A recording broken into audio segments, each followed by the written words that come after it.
आज कुछ लोगों का नजरिया ना बिल्कुल सेम हो गया। कुछ भी पूछो ना, कुछ भी पूछो तो एक है मोदी मोदी मोदी, घर घर मोदी, घर घर मोदी, घर घर मोदी। देखिए 15 रुपए वाली बात से ही इस देश की 140 करोड़ आबादी का हृदय जो है टूट गया, आंखें नम हो गई। तो इसीलिए मैं कहता हूँ कि लड़ाई ऐसी लड़ कि दुश्मन तुझे ख्वाब में देख के भी डरे और तेरी नामौजूदगी में भी तेरी मौजूदगी से डरे।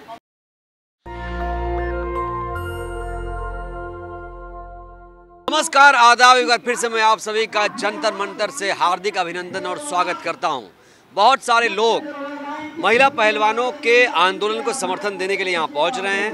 नौजवान, युवा, बुजुर्ग, बच्चे, बूढ़े, महिलाएं, हर कोई यहां पहुंच रहा है। क्या नाम है आपका? सबसे पहले मैं आपके श्रोताओं और दर्शकों को हृदय की गहराइयों से जय श्री कृष्णा, सलाम, सत श्री अकाल और जय भीम। मेरा नाम सर मोहम्मद इरफान है। मैं 23 अप्रैल से बराबर इस आंदोलन में आता हूँ। क्या बताऊँ कि मैं रेडी लगाता हूँ और 300 रुपये आए छोड़ के यहाँ आता हूँ। आने का एक मकसद बार बार बता रहे हैं, इस मसले को इतना लंबा लेके जाना नहीं चाहिए था। ये बहुत पहले ही ख़त्म कर देना चाहिए था।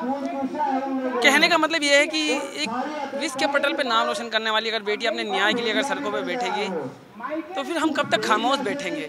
एक आदमी इस देश के मान सम्मान की कीमत अपने अहंकार और स्वाभिमान में 15 रुपये लगाता है। जब क्रिकेट मैच पे का वर्ल्ड कप देखा है आपने, जब उसे उठाया जाता है ना, महेंद्र सिंह धोनी उठाएं, जब हाथ में उठाते हैं या सचिन तेंदुलकर उठाते हैं तो पूरा भारत खुशी से रोता है।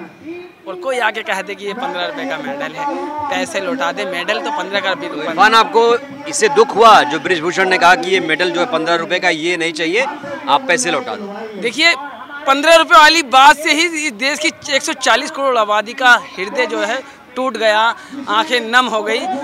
हम कहते हैं जनतंत्र में, लोकतंत्र में अपनी सफाई में बात रखने का सबको अधिकार है, लेकिन अपनी सफाई में ऐसे शब्दों का इस्तेमाल कोई भी व्यक्ति ना करे, चाहे वो पीड़ित हो या आरोप लगाने वाला व्यक्ति, जिससे कि समाज में जो है दुख प्रकट हो, किसी का मन दुखे।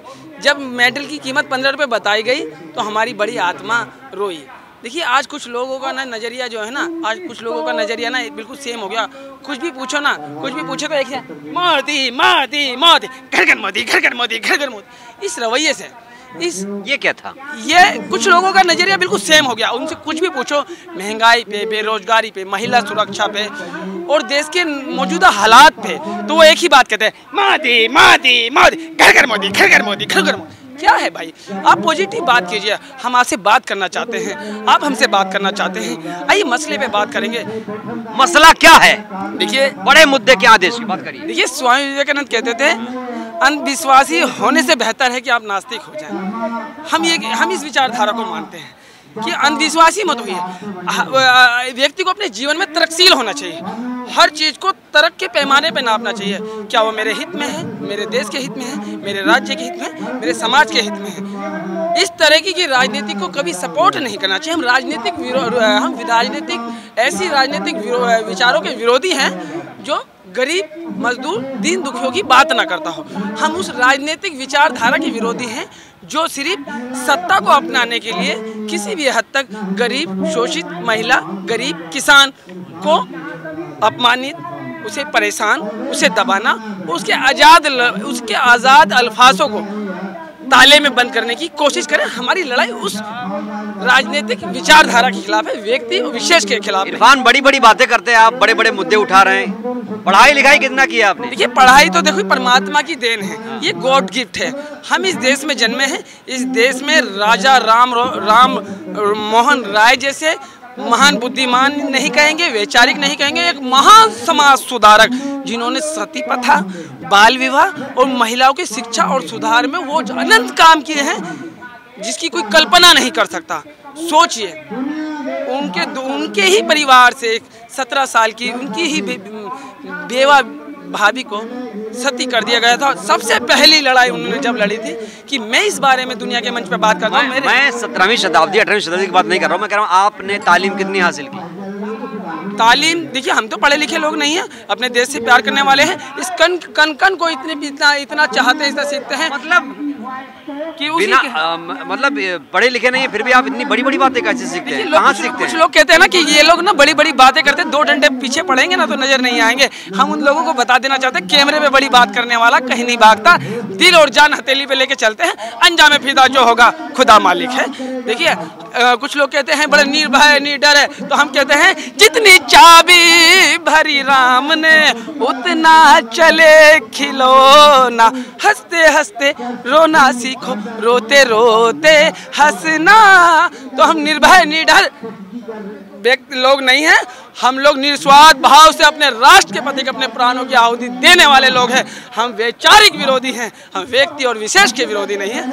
हम ऐसे राष्ट्र की कल्पना करते हैं जिसकी राष्ट्र की कल्पना भगत सिंह ने, ज्योतिबा फुले ने, अंबेडकर ने, गांधी ने की थी। हम उसके समर्थक हैं और मानने वाले हैं। मोदी जी कैसा काम कर रहे हैं? देखिए मोदी जी के विचारों की बात करें, मैंने इससे पहले एक लाइन कही, हम उस सत्ता के समर्थक होना चाहेंगे जहां दीन दुखियों की बात हो। हम उस सत्ता और विचारों के विरोधी होना चाहेंगे जहां गरीब, दलित, मजदूर और वनवासी या किसी भी गरीब के साथ अन्याय, शोषण और उसकी आवाज को ताले में बंद करने की कोशिश होगी तो मेरे जैसे नौजवान सड़कों पर उतरेंगे, चाहे वो कोल देने वाला समाज का एक निम्न व्यक्ति भी क्यों ना हो, हम आएंगे। तो क्या इरफान इस आंदोलन से हम सरकार के नीतियों का या सरकार के कामकाज का मूल्यांकन कर सकते हैं? देखिए बात क्या है, हाँ बिल्कुल बिल्कुल बिल्कुल, हाँ इस पे आपने बहुत अच्छी बात करी है। नेशनल दस्तक के एक जिम्मेदार पत्रकार हैं, एक आपका वर्चस्व और एक नाम है, आपकी पत्रकारिता पे कोई उंगली नहीं उठा सकता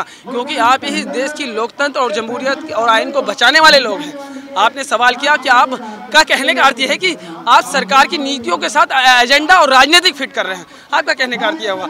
हम क्या कहते हैं, सरकार कहती है शाहीन बाग वाले लोग हैं, कहती है स्टेटमेंट बिल्कुल डायरेक्टली बड़े बड़े जो लीडर हैं कह रहे हैं, तो हम कह रहे हैं कि सरकार कह रही है। मेन स्ट्रीम मीडिया में शाहीन बाग में बिल्किस बानो 90 साल की एक मेरी बूढ़ी माँ, जिसने जालिम के दमन को अपने दामन पे पड़ने भी ना दिया, उसने इस देश की महिलाओं को कहा कि एकजुट और संगठित होइए और संघर्ष करिए अपने अधिकारों के लिए। इसीलिए मैं कहता हूँ, ये तो बाबा साहब ने कहा था। अरे मैं कह रहा हूँ ना, महापुरुषों की लाइन है ना, तो इसीलिए मैं कहता हूँ कि लड़ाई ऐसी लड़ कि दुश्मन तुझे ख्वाब में देख के भी डरे और तेरी नामौजूदगी में भी तेरी मौजूदगी से डरे।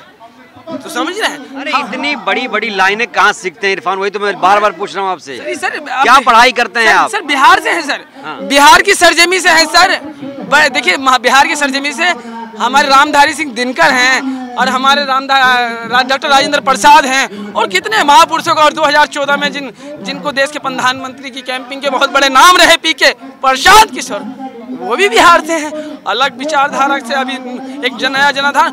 हम क्या कहते हैं, हम बतौर एक निर्धन और गरीब आदमी हम इस देश की बड़ी आबादी के लिए कहते हैं कि हमें अच्छा जीवन चाहिए साहब। स्वामी विवेकानंद कहते थे, मैं नहीं कहता, वो कहते थे कि मैंने पूरे देश की यात्रा करने के बाद ये अनुभव किया है कि गरीबी और कष्ट को दूर किए भारत के अंदर धर्म का प्रचार करना कोई मायने नहीं रखता।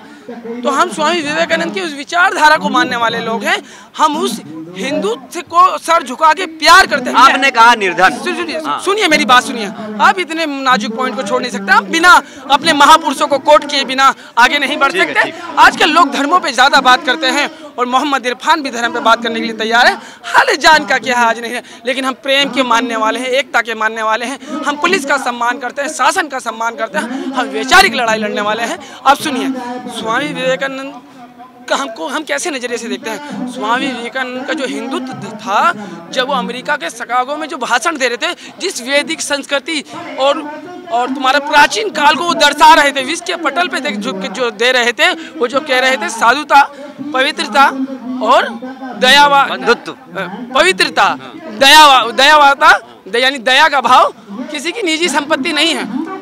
और जब फिरका परस्ती और संप्रदाय आसमान को छू रहा होगा तो धर्म की ध्वजा की भुजाओं में यही लिखा होगा, मेल करो फूट नहीं। तो हम उस हिंदुत्व के मानने वाले हैं, सर झुका के। मैं व्यक्तिगत तौर पे अगर मुस्लिम ना होता तो मैं राजा राम मोहन राय के हिंदुत्व को मानता। मैं अगर मुस्लिम ना होता तो मैं स्वामी रामकृष्ण परमहंस के हिंदुत्व को मानता। अगर मैं मुस्लिम ना होता तो मैं स्वामी विवेकानंद के हिंदुत्व को मानता। एक मिनट सुनिए सर, मैं उस हिंदुत्व को मानने से 1000 बार इनकार करूंगा जो स्वामी विवेकानंद के, रामकृष्ण परमहंस के और राजा राम मोहन राय के हिंदुत्व से मेल ना खाता हो, जो घृणा समाज में एक दूसरे में फर्क करता हो।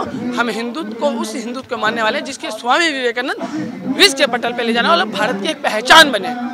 नहीं, अच्छे विचारों को अडॉप्ट करने के लिए क्या हिंदू मुसलमान से इसे जोड़कर देखेंगे? अब आप कह रहे हैं मैं मुसलमान, अगर हिंदू होता नहीं, अगर मैं मुसलमान ना होता तो मैं इन विचारों को अपनाता, क्योंकि मुसलमान होते हुए भी अच्छे विचारों को अडॉप्ट करने में क्या परेशानी? मैं मना नहीं कर रहा, मैंने अगर ये बात कर रहा हूँ, मैं ये बात कर रहा हूँ, इतने आसानी नहीं है इन शब्दों का चयन करना। इस माहौल के अंदर इन शब्दों पे आप बात करना इतना आसान नहीं है। मेरा कहने का आधार है, जो स्वामी विवेकानंद विश्व के पटल पे दीन दुखियों की बात करते थे तो वो हमारे लिए करते थे, भारत की बहुत बड़ी आबादी के लिए करते थे। तो उनके जाने के 300 वर्ष बाद भी अगर वो काम अधूरा है तो उनकी उस बात को हर मंच के हर पटल से उठाया जाएगा। हमारे कहने का मतलब ये है। तो वो लोग सांस्कृतिक व्यक्ति थे, बहुत महापुरुष थे, पॉलिटिक्स नहीं थी। अब तो लोग पॉलिटिक्स कर रहे हैं ना, अब तो धर्म भी पॉलिटिक्स में आ चुकी है। हाँ, तो मैं इसीलिए तो कह रहा हूँ कि वो कहते थे अंधविश्वासी होने से बेहतर है कि आप नास्तिक हो जाएं। समझ रहे हैं? अगर हम किसी व्यक्ति पे या किसी विचार पे तर्कशील हुए बिना अगर उसे अपनाते हैं तो अपने जीवन को अंधकार में डालते हैं। आखिरी सवाल, अपने राष्ट्र को अंधकार में डालते हैं। हमें पॉजिटिव होना पड़ेगा। आखिरी सवाल, पढ़े लिखे नहीं, इसका अर्थ ये नहीं कि हम शब्दों को नहीं जानते। दुनिया कहते गूंगे के आश्रम में कोई सत्संग सुनने नहीं जाता, गूंगे के आश्रम में भी कोई सत्संग सुनने नहीं जाता। अगर विचारों से, अब शब्दों से आपको मोहब्बत है तो आपको बात करनी होगी। आप मुझसे एक तरफा नफरत नहीं कर सकते, आपको मेरे शब्दों पर विचार करना होगा। लोकतंत्र की यही बहुत अच्छी खूबसूरती है कि यहाँ पक्ष और विपक्ष दोनों होते हैं। नफरत का एजेंडा ऐसा नहीं कि मेरे शब्दों को अगर आपके पास बर्दाश्त करने की ताकत नहीं तो आप इस महान लोकतंत्र के हिस्सेदार नहीं। आखिरी सवाल, क्या इस आंदोलन का असर 2024 पर पड़ेगा? कैसे देख रहे हैं? हम राजनीति करने वाले लोग नहीं हैं। हम किसी भी पार्टी से, देश में कोई भी सत्ताधारी पार्टी होगी, मेरे जैसे नौजवान किसी नाली में कीड़े जैसा जीवन भी जी रहे होंगे, वो मंच पे आके पटल होकर मुखर होकर बोलेंगे। इसीलिए मैं फिर ये गाना सुनाता हूँ। लोग कहते हैं बड़े निर्भय निडर हो, डरते नहीं हो, जिंदगी का क्या है पता नहीं कब क्या हो जाए। लोगों की सहनशीलता अपनी होती है। इरफान कैमरे पे बोलते हो, बड़े स्तर पे बोलते हो, पता ना जाने क्या हो जाए। इसीलिए मैं कह रहा हूँ, जितनी चाबी भरी राम ने उतना चले खिलौना, हंसते हंसते रोना सीखो, रोते रोते हंसना। और इस आंदोलन की दिशा क्या होगी तो हमें बता दें, इस आंदोलन की भैया दिशा ये होगी, देखिए शब्दों का चयन करना पड़ता है। नहीं मतलब पॉजिटिव असर है, नकारात्मक असर क्या जाएगा? देखिए ये आंदोलन घर घर तक पहुंचा हुआ है साहब। मैं रिलीजन ही इतनी बात करता हूँ, नसब से नाजुक पॉजिटिव है, लेकिन करने की एक वजह बन जाती है। जब सियासत को आप राजनीति का हिस्सा, धर्म को अगर आप राजनीति का हिस्सा बना देंगे तो हम ही लोगों को आगे मानवता की, भाईचारे की, एकता की, संविधान की, गांधी के, फुल्ले के, अंबेडकर की, अस्पाक की, महात्मा की, सबकी बातें हमें ही करनी होगी, क्योंकि हम अलग अलग धर्म के मानने वाले होने के बावजूद भी एक कौम के रूप में स्थापित हैं। चलिए शुक्रिया। तो ये जय भारत। और मेरे शब्दों से अगर किसी को पीड़ा हुई तो मुझे क्षमा और माफ करना। जय श्री कृष्णा। तो इरफान बिरयानी वाले नहीं कहते हैं। कैसी लगी इनकी बातें कमेंट जरूर करिएगा। शुक्रिया। नेशनल दस्तक की आपसे गुजारिश है कि अगर इसको बचाना चाहते हैं तो नेशनल दस्तक को सब्सक्राइब करने के लिए रेड कलर के सब्सक्राइब बटन को दबाएं, फिर बेल आइकन की घंटी दबाएं। नेशनल दस्तक को बचाने के लिए बहुत जरूरी है कि हर खबर को शेयर करें, लाइक करें, कमेंट जरूर करें।